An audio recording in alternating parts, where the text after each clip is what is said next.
Okay, guys, welcome to American Football NFL 2024 season. This episode number 2. Episode number 1 was last week, and all in below description you will see the link for my first episode of the NFL. The season started last week, when kicked off last week, and what a week it was. This NFL season, and a lot of good games and a good matchup, and some upsets. Uh, you know, uh, and we'll get into that a little later. But also, if anyone has been trying to follow, me on the American Football NCAA, the links will be below, also in the description, because I have 4 episodes already on that one, and week to week.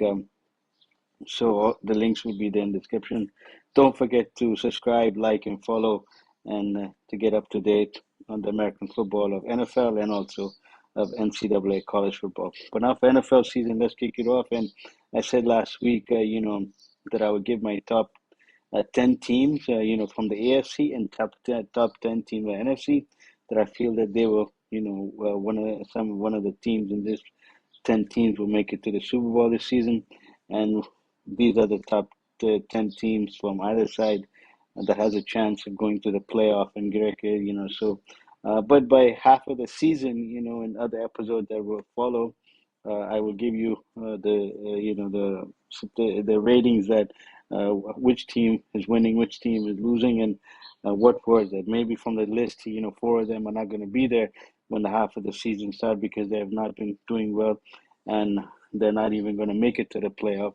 So this list can change, but as of now, those are the teams that I think have a good shot. And so that means there's 6 teams in the AFC and 6 teams in the NFC will not be is not on this list. So there's 12 teams that is out there that maybe by half of the season is gone, maybe 1 or 2 teams from those 12 might make it, either 1 or 2 or 3 might make it to the AFC, and maybe the other ones make it to the NFC. So now let's get into the list, and then I will get you up, catch up on the scores analysis of the last week of the kickoff season, and then of course and what games are coming in the following week.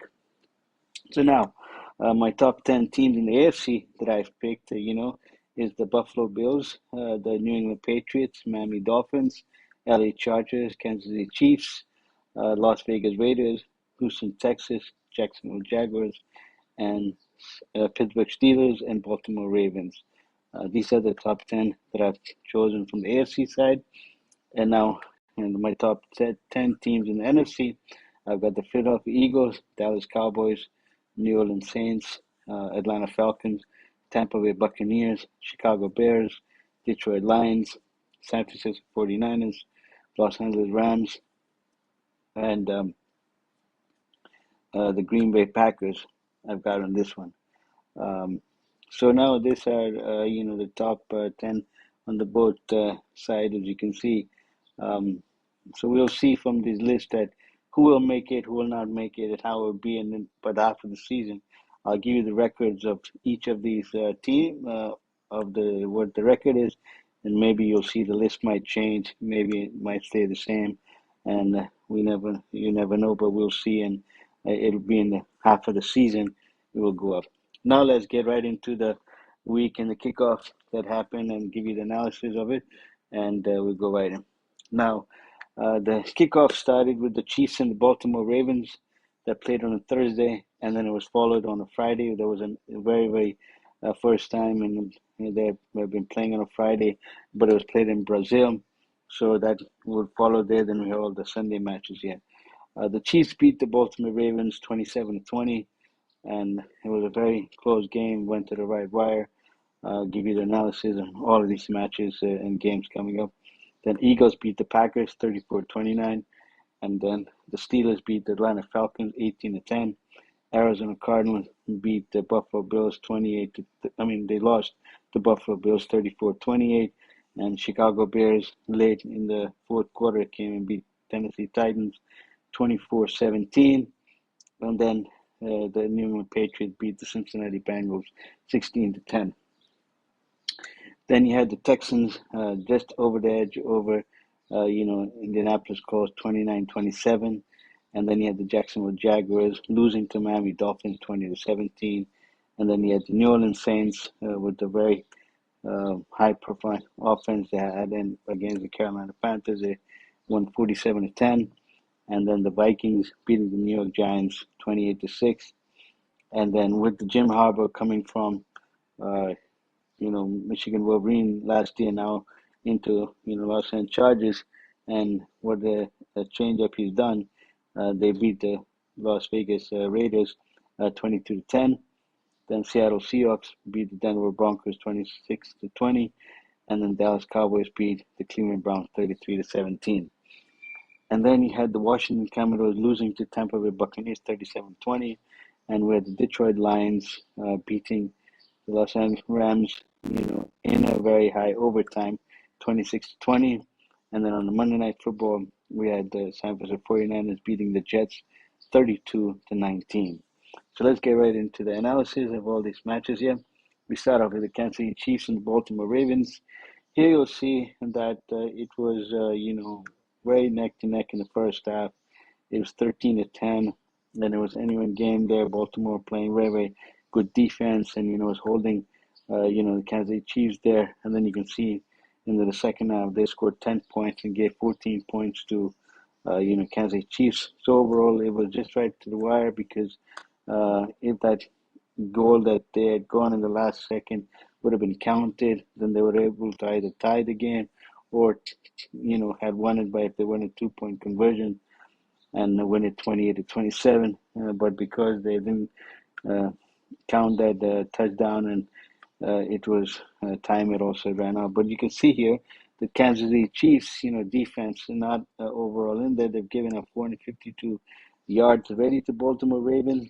There was one turnover each. You can see the time of possession also 7 minutes more to Baltimore Ravens. And then the game leaders in this one here for Baltimore, we had Lamar Jackson going for 26 to 41, 273 yards, one touchdown, no interception. Then Lamar Jackson again, the quarterback, also making 16 carries, 122 yards. He had a lot of running, like quarterback sneak and running and rushing the ball there. And then Likely had 9 receptions, 111 yards, one touchdown. Now for the Kansas City Chiefs, you had Patrick Mahomes, for 28, 291 yards, one touchdown, one interception he thrown. And Pacheco had 15 carries, 45 yards, one touchdown. And you can see Rice had 7 receptions and 103 yards. Then you can see in the stats over here that the Baltimore Ravens, for the rushing, not even 100 yards rushing they'd given to Kansas City Chiefs. So Kansas City Chiefs were only getting 72-yard rush the whole entire game. And you can see that the defense of the Baltimore Ravens on the rushing was not that bad. And then in the passing yardage, they had given 281 and 267 they again. So it's not a whole lot of that much difference over there, except with, like I said, the time possession, 7 minutes more to Baltimore Ravens. And there was, one interception that was thrown by Kansas Chiefs. So this game overall was very, very close. And, on the paper, it looks right there, but didn't look like Kansas City Chiefs had come to just, even though they won the Super Bowl last year, to just blow out a team or to win very convincingly. They could have easily gone, 0-1. Now for the next match, we had Philadelphia Eagles, Green Bay Packers in Brazil. Said a lot of players weren't really, satisfied with the field because it's usually used for a football field, that you play, not for the American football field kind of way, because people were slipping and just not feeling the comfortable vibe over there. So the first quarter, as you can see, was 6-0 to Green Bay Packers, but very, very mistakes early, by the Philadelphia Eagles. As you can see, they've given 3 turnovers, 1 turnover also to Green Bay. And then you can see the time position, almost 5 minutes more to the Eagles, but then 414 yards to Green Bay, and then 410 yards to Eagles, but then 414 yards to Green Bay, and then 410 yards to Philadelphia, almost even there on that aspect there. But it's just that was early mistakes made by the Eagles in the first quarter that made, that was little, I would say, sloppy start from there, and especially from the quarterback, Hurts, who usually doesn't, throw the interceptions like he has done, and those are the two turnovers from the three, and there was one fumble. So I would say that they regroup in the next three quarters and were able to come back and win the match. So let's see the game leaders in this one for the Green Bay Packers for Love. We had 17-34, 280 yards, two touchdowns, one interception. He got injured in this match, but not very injured where he will lose the out of the season. So he may be out for maybe 1 or 2 weeks. We'll have to see and up to date on how his situation is and how the team, if the coach decides to put him in there, and if everything is an okay go on his side there. Then Jacobs had 16 carries, 94 yards. And then we had Reed for 4 receptions, 138 yard, one touchdown for the Green Bay Packers. Now for the Philadelphia Eagles, Hurts, we had 20-34, 270 yards, and two touchdowns, two interceptions. So not actually bad game, but just had the two interceptions there. Then Barkley had 24 carries, 109 yards, two touchdowns. Very good running from him. And then A.J. Brown had 5 receptions, 119 yards, one touchdown. Now we go to the other statistics here. We see that the passing almost the same, 251 for Green Bay Packers, 266 for Eagles. But then you see the rushing also, just 20 yards more to Green Bay, 163 and 144 for Eagles. And then the turnovers, like I said, in this game, time position. So overall, in this game, it was just a very sloppy start in the first half. And, Eagles needs to, contain on the defense there, especially on the run and on the secondary. But overall, it wasn't a bad start for them. And, you can see the first downs also 25-19. Eagles playing a little more on the offense. That's why, they have had a chance of them more of winning this match, and so they won. Now the next match we have Pittsburgh Steelers, Atlanta Falcons, 18-10. As you can see, that it was a very close game in the halftime. It was 9-10, only by 1 point difference there, and no one really actually clicking in there. And then the second half, you can see, Atlanta Falcons not scoring at all, and just gave up 9 points, to the Pittsburgh Steelers for them to win. So now if you look at the three turnovers Atlanta Falcons, I think, did in this match, and also the time possession, 35-36 to, Pittsburgh Steelers, and only 24-24, and that's almost 11 minutes more than you can see in this match here for the Pittsburgh Steelers, Atlanta Falcons. But Atlanta Falcons, didn't play as that bad as then. This is from, of course, for Kirk Cousins, who was in Washington, but now he's come here and he's had to maybe go into new system and new coach and new, team and everything. So it will take a time. But I think Atlanta Falcons overall did not play that bad of a game, just that Steelers had put on a big little offense on that side. Defense. That put the defense was there to stop any offense that, Atlanta could bring. So let's say game leaders in this one, we have is Fields at 17-23 for 156 yards. No touchdown for Pittsburgh Steelers. And you can see in this match, the coach decided to put Fields inside and not have Russell Wilson to be the quarterback. Maybe Russell Wilson may play, next week or the following week. We don't know yet until, we'll get up to date on that one in the game, which game Russell Wilson will start. But he was there on the side, on the bench. Now for the rushing yards, we have Harris, 20 carries, 70 yards, no touchdown, and Pickens, 6 reception, 85 yards, no touchdown for the Pittsburgh Steelers. Now for the Atlanta Falcons, Cousins had 15-26, 155 yards, one touchdown, 2 interceptions. Robinson had 18 carries, 68 yards, no touchdown, and McLeod the third had 4 receptions, 52 yards, no touchdown. And now you can see on this here, 89 yards, only Pittsburgh Steelers are given to the Atlanta Falcons. So the run game definitely wasn't there for Atlanta Falcons. The defense was there, and you can see in the passing also, 133 to 137, very, very even. So it was a very evenly defensive match from both sides, but especially a little more on Pittsburgh because they were able to stop the run. And then, of course, taking the turnovers that the Atlanta Falcons gave three, two interceptions with one fumble that had them to score the points. Now, in the next match, we have Arizona Cardinals, Buffalo Bills, 34-28. And in this match, you can see Buffalo Bills, offense putting up 350 yards total. There was one interception, turnovers, both. Time possession also 29-30 for Arizona, 30-30 for Buffalo Bills. Even there. So for the game leaders in this match here, we have is, Murray, 21-31, 162 yards, one touchdown.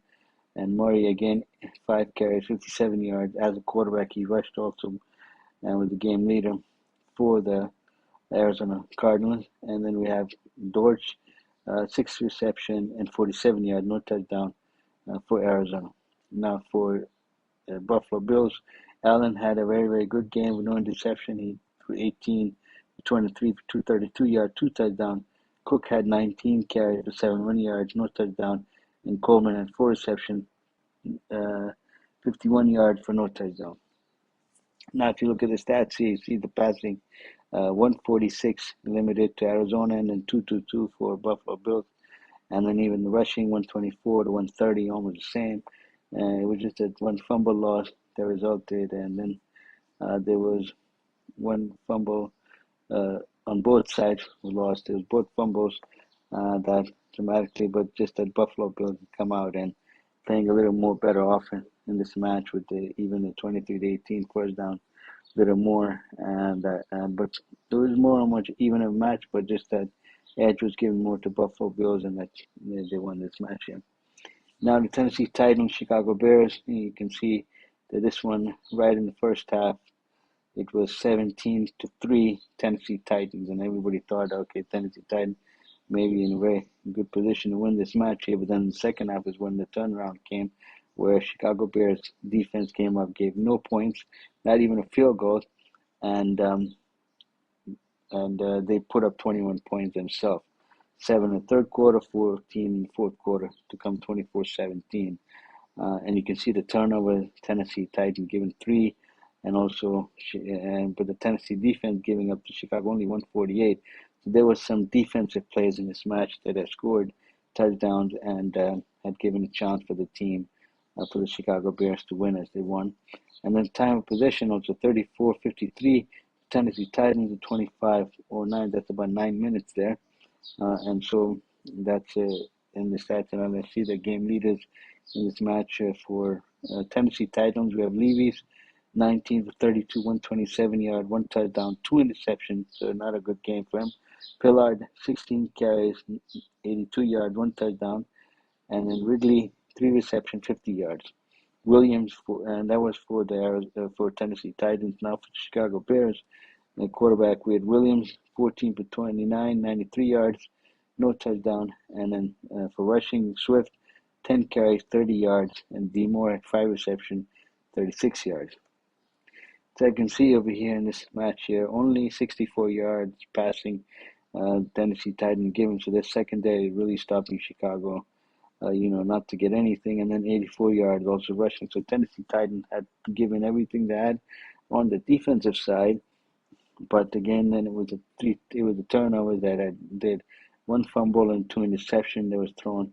That was the difference that match where they could have there was one fumble or one interception was a defensive where they had scored a touchdown.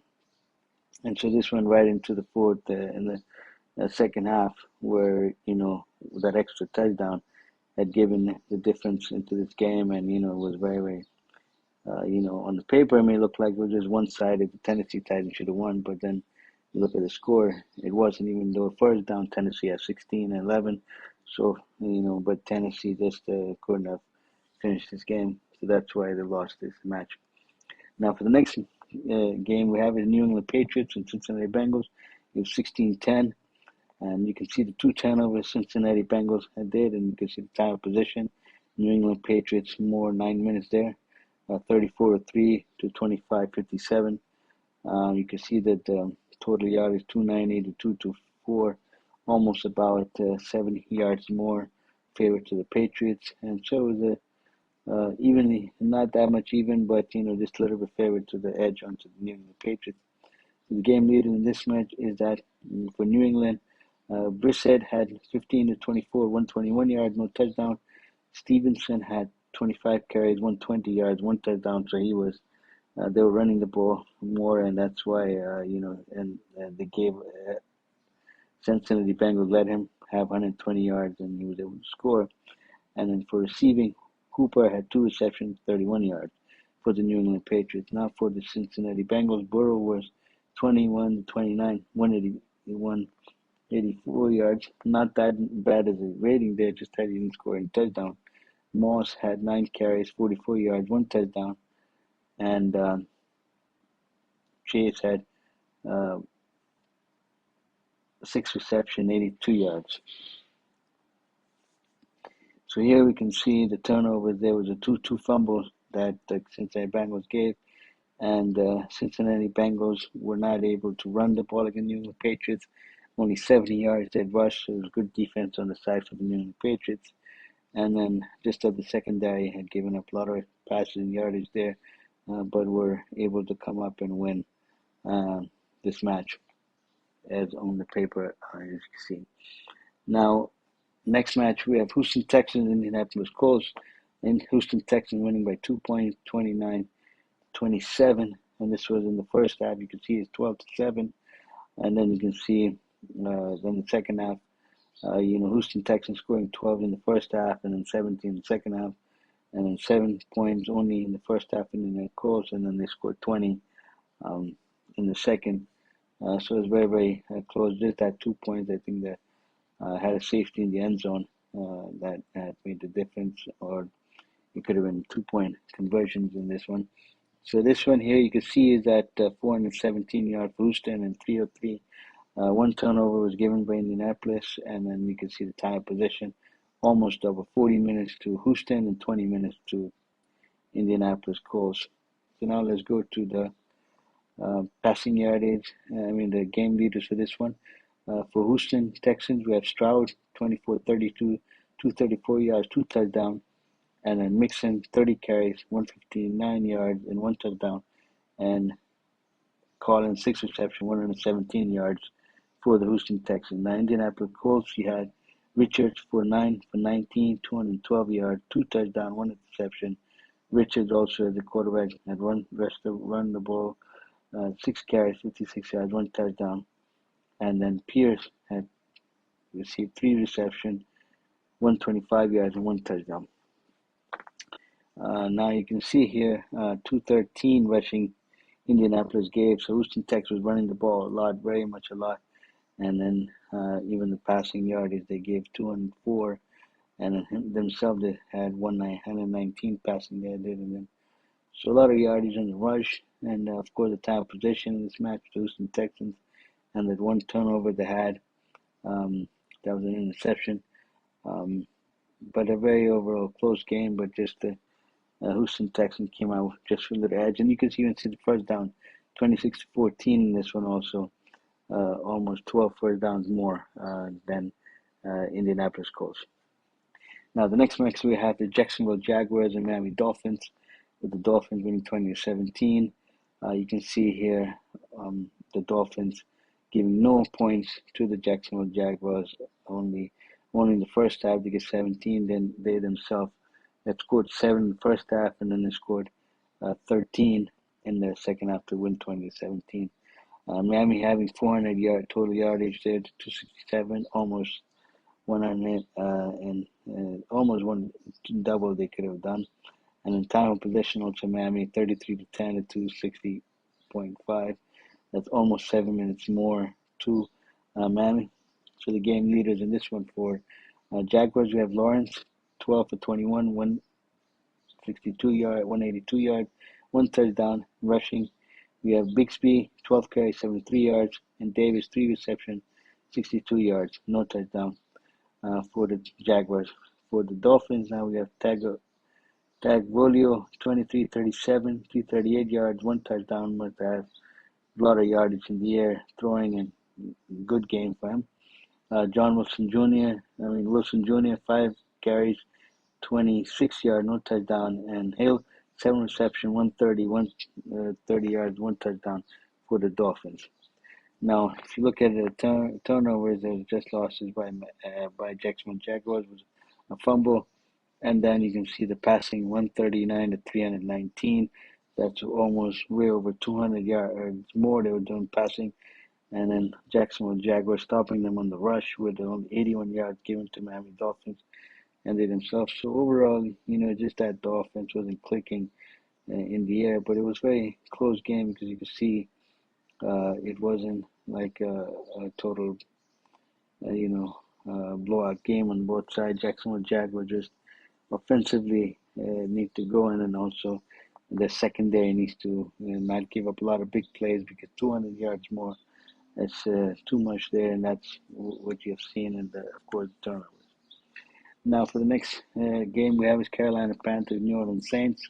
New Orleans Saints beating the Panthers 47-10 as you see. You can see New England the point scoring there, giving only 3 points in the first half to Carolina and 7 points only in the second half. So you can see there, but them putting 17 points in the first quarter and 13 points in the second quarter. You can see that first half they scored already 30 points. So that's a very, very high point that scored. 317 yards total there to 193. And 3 turnovers there. You can see in time possession also, Saints 36-39 to 23-21. That's almost 13 extra more minutes given to New Orleans Saints. So the game leaders in this one is we have for the Panthers we have Young, 13 for 30, 161 yards, 2 interceptions. Sanders, 5 carry, 22 yards, and Taylor, 3 reception, 49 yards. Then we have Carr, who had a very good game for the Saints in this one. 19 with 23, 200 yards, and 3 touchdowns, no interception. And then Kamara, 15 carries, 83 yards, 1 touchdown.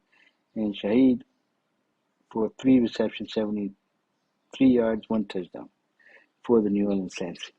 Now you can see in this match for New Orleans Saints, their defense on the rush, they stopped Carolina Panthers 58 yards. So the run game also was stopped by New Orleans Saints, and you can see in the passing also 135 yards. Even though Carolina did only give almost 200 yards to New Orleans Saints, it's just at the rushing they allowed Saints to get 180. And then you can see the turnovers, 3 turnovers they had, 1 fumble, 2 interception. And then you can see the difference in first down, 22 for New Orleans Saints, 11 for Carolina. So not any offense was going for Carolina, defense of New Orleans Saints, and in the time position. So the Saints overall dominated this match, and you can see high score they put up there. But we'll see in the next match how they do, because that would be a very tough one. So we'll see in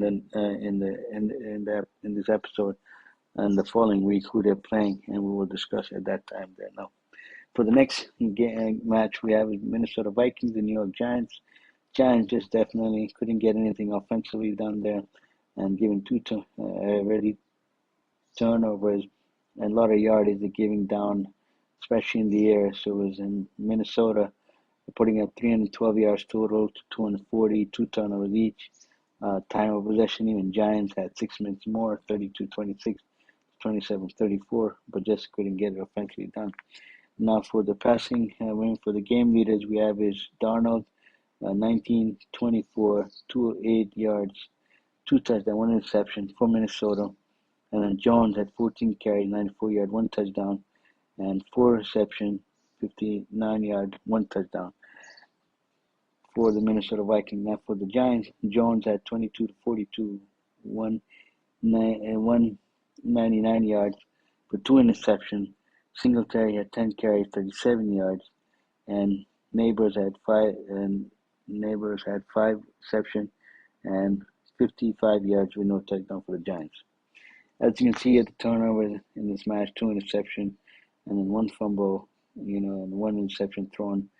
So 2 turnovers on both sides. Minnesota throwing 1 interception, 1 fumble, and then 2 interceptions from the Giants. You can see the Giants couldn't even get 100 yards rushing in there. They were only limited to 74, and they gave up 111. And then the passing, they only got 166 and given up 201 yards. So a lot of there. And the secondary and the defense of the Giants need to improve, and also for the rushing need to improve for them to either have a contestant in this league. But from so far from this, offensively they weren't there, defensively they weren't there, so they were not able to do anything in this match to have any chance of winning, or so they have to make any changes, a lot of changes next week, and we'll have to see if they will make the changes and how they'll perform the next match and game. But if they have this kind of performance, their season is not going to be a playoff season like that, or even make it to the wild card. But we'll have to wait and see, from week to week how they play. Next match we have is Los Angeles Chargers and Las Vegas Raiders, where Jim Harbaugh coaching this match here, and coming in, from Miami. From Michigan Wolverine in NCAA College Football, and this is his first game debut in NFL. And you can see he's brought a lot of changes. Not a whole lot in the first half. It was 7-6. Las Vegas Raiders looked like they could win it. Then you can see the third quarter was very, very tough, only giving 3 points. But it was the fourth quarter, I think the 13-point giving, it just took away there in the fourth quarter by the Los Angeles Chargers. You can see 296 to 316, not that much different there. But 3 turnovers they're given in this match. And time of possession also, the Raiders had more, 31-44 to 28-16. But still, not able to take advantage of just giving you a lot of mistakes. And, when you turn the ball over, then the other team will take advantage and score. So now the game leaders in this one for Raiders, we have Minshew for 25 to 33, 257 yards, 1 touchdown, 1 interception. And for rushing, we had White, 13 carries, 44 yards. And for receiving, we have Myers, 3 receptions, 81 yards, no touchdowns for the Raiders. Now for the Chargers, we have Herbert, 17 to 26, 144 yard, 1 touchdown, no interception. So not a bad game for him. And then Dobbins for rushing at 10 carries, 135 yards, 1 touchdown. And McConkey had 5 receptions, 39 yards, 1 touchdown. So not a bad game for him as receiving. And now we look for the stats here. We have is that the Chargers had not given up 100-yard rushing to the Vegas, only 71. So they were good on the stopping them. But the secondary just gave up 296, passing yard. Passing yards they given 225 given, and they themselves only passed the ball and got only 140. So overall, the Chargers were running the ball and more, and then got more yardage, and then passing just some. So it was but it was overall just the fourth quarter that made a difference, and then the turnovers, 2 fumbles and 1 interception that the Vegas gave that gave him not a good chance because they didn't get any turnovers from the Chargers. So that's why they had not win this match. But they are able. In this match, what I saw is that the Raiders just have to make some small adjustments. The defense is there, just on the offense, and just adjustment. And we'll have to see from the following week, the next match, and then the next match after that, in the first, I think, 5 matches, that if the changes they'll do can be good, because this team, this shows some potential as we saw in the first half. It was very, very high defensive gain there. And then it looked like that they might have a shot of winning this match there. But then again, just at the second half, and especially fourth quarter, these turnovers. So if they didn't make these turnovers, then I think the Raiders would have had good chance of winning this match and being 1-0 instead of being 0-1. Now the next match we have Denver Broncos and Seattle Seahawks, with Seahawks beating them by 26-20. You can see 304 yards for Seattle and 231 for Denver. 3 turnovers Denver Broncos gave, and then 2 turnovers for Seattle. Time of possession also Denver Broncos with 3 minutes more, 31-14 to 28-46. Now for the game lead in this match, we have for Denver Broncos, Knicks had thrown 26-42, 138 yards, 2 interceptions. Rushing Knicks also, he ran the ball 5 carries, 35 yards, 1 touchdown. And you can see Reynolds, 5 receptions, 45 yards, no touchdown for the Broncos. Now for the Seahawks, Smith as quarterback, 18-25, 171 yards, 1 touchdown, 1 interception. And Walker the third had 20 carries, 103 yards, 1 touchdown. And Lockett, 6 receptions, 77 yards, no touchdown. As you can see here, Seattle Seahawks defense limited Denver Broncos for 99 yards, not 100, and the passing also 132. So good on defense in the second aid there by Seattle. Just at the turnovers that killed, Denver Broncos this match with 3 turnovers, 1 fumble, 2 interceptions. And then, of course, it was evenly out there because 2 turnovers were given to Seattle, also 1 fumble, 1 interception. But it was just, I would say, just a few there because the game was close, not like a very much of a blowout. And I think just that in the second half, the adjustments that were made, these turnovers really, hurt Denver Broncos more than it did the Seattle Seahawks. Now the next match we have Dallas Cowboys and Cleveland Browns, 33-17. As you can see, 2 turnovers by Cleveland, and then you can see time of possession also the same, first down also the same, yardage 265 to 230 also the same. So very evenly matched there on paper, but as the score, as you can see, it was 20 to 3.5, and then only 14 points Brown scored, and given up 13 points in the second half, where they were already down by 17 at halftime. So now you can see the game leader in this one is the Prescott had 19 for 32, 170 yards, 1 touchdown, no interception. And then Elliott had 10 carries, 40 yards, 1 touchdown. And Lamb had 5 receptions, 51 yards, no touchdown for the Dallas Cowboys. For the Cleveland Browns, we had Watson, 24, 45, 159 yards, 1 touchdown, 2 interceptions, so not a good game for him. And Ford had 12 carries, 44 yards, 1 touchdown. And Joko had 4 receptions, 44 yards, no touchdown for the Cleveland Browns.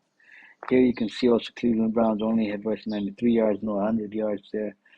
So Dallas Cowboys defense were stopping them on the run. And then on the passing also almost the same, but it just that the 2 turnovers that Cleveland Browns did was a 2 interception. But just not getting really offensively done there in this match, especially in the first half and also in the second half.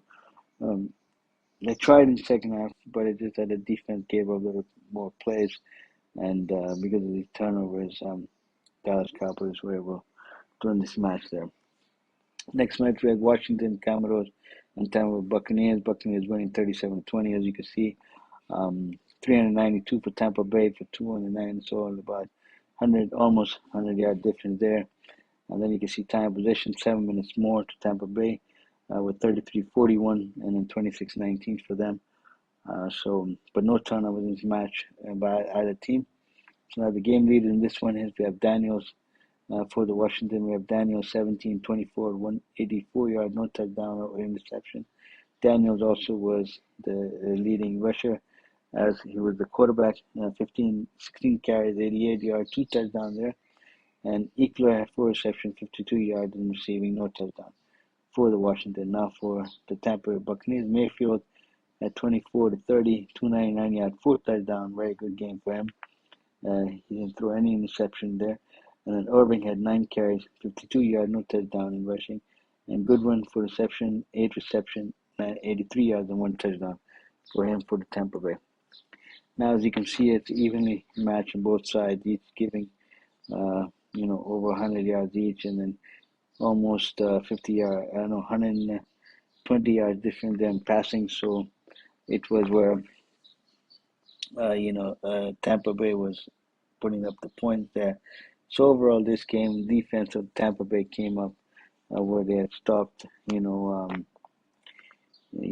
Washington and Cameron. It was even on everything, as you can see, not just the passing a little bit more, but the rushing almost saying first down 22-22 was their time position, only 7 minutes more to Tampa Bay, but it was just that the defense came up and stopped them at certain drives and had made the difference in this match for the Tampa Bay to come out and win this match here. Next match, we have the Rams and Detroit Lions. They went into overtime, and it was a hell of a game, their match. And so 26-20, as you can see, 387 yards and the 363, almost 20 this yard different, but Detroit giving that, and Rams also there. And then you can see one turnover each. You can see time possession more to the Rams, 34-56, and then 29-45 for Detroit Lions. Let's see for the game leaders in this one. You have Matt Stafford, 34-49, 370 yards, one touchdown, one interception. And then Williams, 18 carries, 50 yards, one touchdown as rushing. And then Coop had 14 reception, 110 yard, one touchdown. And now that's for the Rams. Now for the Detroit Lions, we had Goff, 18-28, 217 yard, one touchdown, and one interception for him also. And then Montgomery had 17 carries, 91 yards, one touchdown in the rushing. And then for receiving yards, Williams had 5 receptions, 121 yards, one touchdown for the Detroit Lions. Now you can see the Detroit Lions had defense on the rush was very, very good. They only limited 83 yards to rushing yards to Los Angeles Rams, so the defense was good at that point. But just at the passing, they given up 304 yards to the Los Angeles Rams, and they themselves had thrown of over 200. But they rushed for 163. So this game still was evenly out there. It was one interception thrown from both quarterbacks there. But it was just that evenly matched right to there, and there was the last 2 minutes where they had gone and hit the field goal to go 20-20.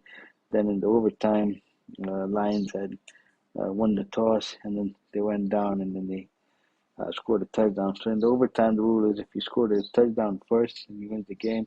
But if they'd gone hit the field goals, then Detroit Lions would have a chance to come up and either hit the field goal to tie and continue the overtime, or just have a touchdown and win the game.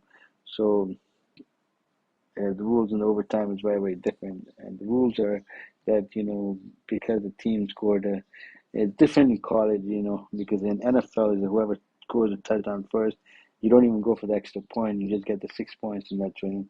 But in college football, it's very different. College football, in the overtime, you scored a touchdown, then you can either hit the 1 point to get 7, or go for 2-point conversion and get 8. Then the other team get the ball and they'll have a chance to go score a touchdown, or and do that. So it's very different how it's done in NCAA college football and how it's done in NFL. Whether this rule is going to change or not, because once this touchdown was scored, then Rams didn't have a chance to come back and do anything.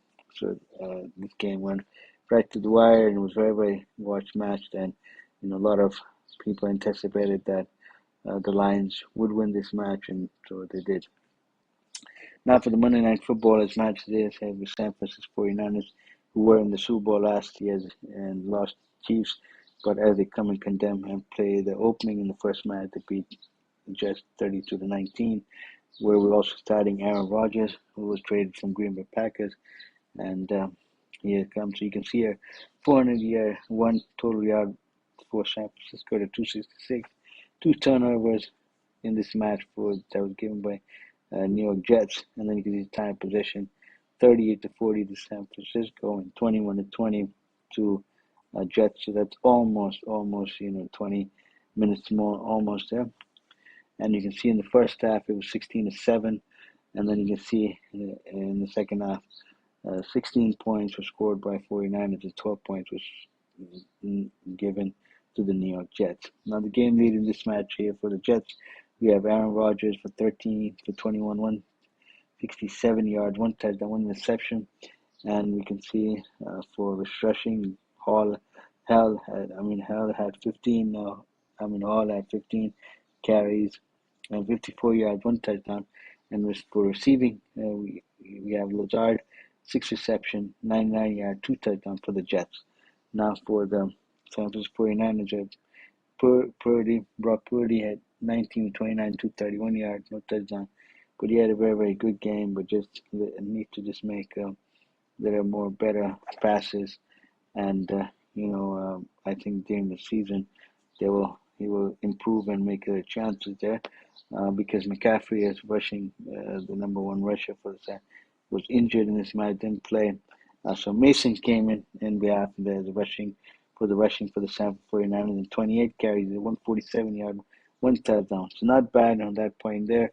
But it was Mason who had carried for the 49ers in the offense this one instead of being Brock Purdy in the air. But even though scoring 231 yards for him with no touchdown, I think when the season goes on, then he will have to improve that, not rely on the run, but more in the air. And we'll see because of what Shanahan's offense has done. I mean, the coaching of his style and everything is whether he wants the 49ers to be a rushing, team or offense where they're throwing more. So we have to see where the season goes on. And then for the receiving yards, Jennings had 5 receptions, 64 yards for San Francisco 49ers. Now you can see on the even and first down, San Francisco 49ers had 24 first down to 14. The defense and the rush was very, very good for San Francisco, only limited 68 yards for the given to New York Jets. And even though the San Francisco rushed for 180, but it was just a passing there that 198 given by the secondary and 221 there. I think the adjustment San Francisco has to make on the secondary there to be a better defense and to have even though they got 2 turnovers from New York Jets, 1 fumble and 1 interception, and given no turnovers from the 49ers side, it was a good positive side. So it was a good start for them and a good there, but just a little more adjustment and improvement have to do that if they're going to contend and go back to the Super Bowl as they did like last year. But I think the last year that offense was a little bit more, as you might say, explosive more. Like, if you saw New Orleans Saints put up the points of 47, the points and how they did in the opening match with the Carolina Panthers, in this week, then I think the 49ers offense was just ranked up there. They can put up, 42, 45, 47 points like this, and they're capable of doing that. But in this match, there were some things was missing there. Had Barbordi threw, touchdown passes there, like maybe 2 or 3, with the rushing as they did, then you could see this, team's offense, really being very explosive and being very, I would say for teams to come, even good teams, for them to handle and to say, okay, this offense is very good into that one, So now let's look at for the games to come ahead and for the next week game, we'll start from Thursday again because we have Thursday night football for NFL. We have Sunday and then we have Monday night. Monday night, yeah. So Thursday we have the Buffalo Bills now going and playing against Miami Dolphins. And I've underlined with the red mark of who I think is going to win this match there. It's going to be a very, very good game for Miami Dolphins and the Buffalo Bills. But I think Buffalo Bills is just a little bit playing a little bit better and a little bit on the edge in this one there. Then on Sunday, we have the Raiders and the Ravens. And I think the Ravens might win because they were disappointed last week of winning against the Kansas City Chiefs. Then we have the Chargers and the Panthers, and I think the Chargers are going to win this match here. Saints and Cowboys, this is the matchup I think can be of an NFC divisional match or NFC conference match to see who will go to the Super Bowl. This match could definitely be down the road, but it will be a good contender to see how the Saints and the Cowboys are going to play because they're both of the teams I think this season will be playing good. And as you can see, the opener, they won both of them with not that much of a problem. So I'm still picking Saints this one to win. Then Tampa Bay Buccaneers with the Lions. I think the Lions has a little edge in this one on the way how they played against the Rams. I think they will make adjustments on the defense, and they will make adjustments on the offense also. And I think they may have a chance, a little bit more edge to winning this one there. Then we have the Colts and Green Bay Packers, and I think the Packers will have, not that much of a hurdle to win this match, but it all depends on, how if any turnovers are made by the Packers, and if Colts can take advantage of that, and or how the defensive on both teams are going to play in this match. Next on Sunday, we also have Browns versus Jaguars, and I think Jaguars will win this match there. The defense a little bit is better than the Browns, what I've seen in the first week. And even on the offensive side, I think Jaguars have a little edge. 49ers going to the Vikings. I think the 49ers will win this one to them. A little bit defense, 49ers.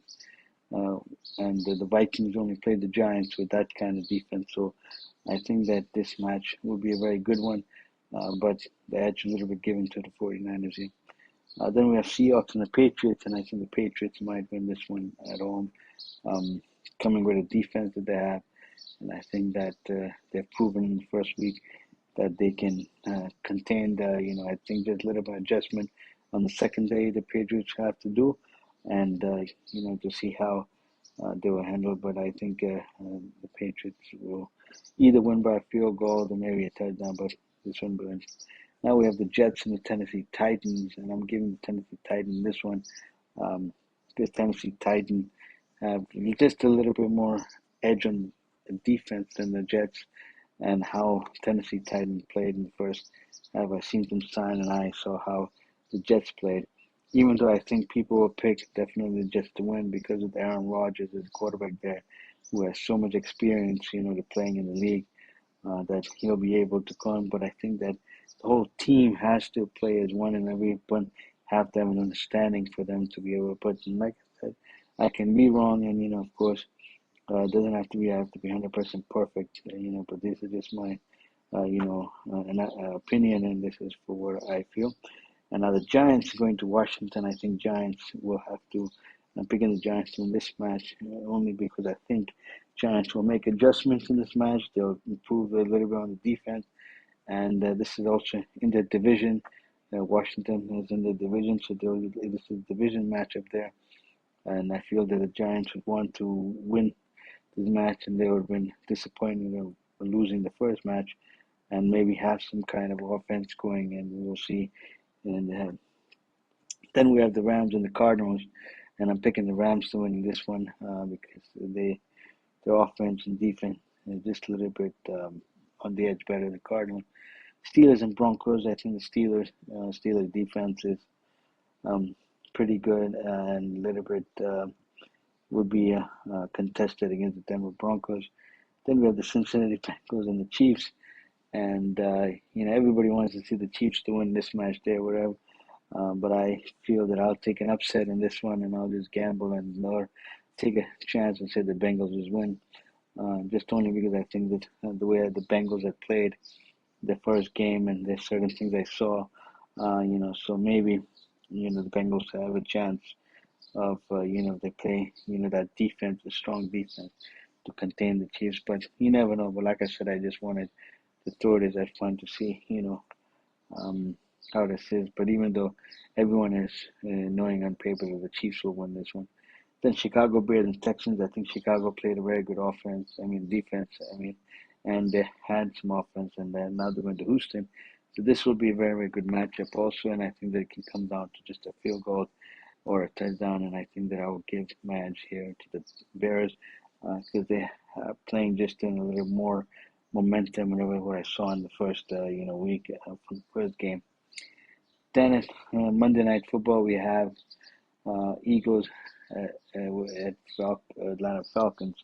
This match will be very, very good also, but I feel that the Eagles are playing, very, very better on offense and defense, and they will be very, very good to come back home to the U.S. and play instead of playing in Brazil in the first match. But they've shown very, very signs of defense, and they would have probably learned from some of the mistakes they did, but on the edge. But overall, they won that match, and I think in this one, there will be more defense there. I think they will have just an edge, a little more than the Atlanta Falcons. So anyway, so bottom what I would like to say in my either in my next episode or the weeks before, I will discuss something about the 2 minute offense and what in the NFL what it means and how it is different than the NCAA College the 2 minutes offense. How do you do? How to use the timeouts and everything? Because I saw very clearly in this Detroit Lions match against the Los Angeles Rams in the 2 minutes, I feel that 2 minutes that was played, uh, Detroit Lions could have won it. They did not have to go to overtime there because there was certain plays that they'd chosen and how they'd chosen them. But regardless, whatever how it is, they won the match. But it is that how a team chooses to play in that 2 minutes. So I will discuss that, explain some of that, the what is required and everything, and how the rules are. How much different from the NFL to the NCAA college football. But I will be either in my third episode or the fourth episode, but it will come later on in the episodes to come. So like I said, don't forget to like, subscribe, follow, and to get up to the analysis and everything. And as you can see, this next week will be very, very dramatic in certain games. As you can see, the New Orleans Saints game, San Francisco 49ers game, Atlanta Falcons game, um, even other matches that you will see are very, very hectic how they're going to play down and come this week for the NFL. So anyway, thank you for joining for this episode here, and please leave any comments down below. I'm willing to hear what you have to say, and anything that I've missed or not missed, and it's good to hear from you guys to see what your prediction is for this season and what you guys saw on a certain team, and and what mistakes they've done or not done, and you feel that if those mistakes wasn't done, that team can definitely be there. So anyway, thank you, and have a nice weekend. We'll see you next week for the next episode, of American football, NFL 2024. Thank you, and goodbye.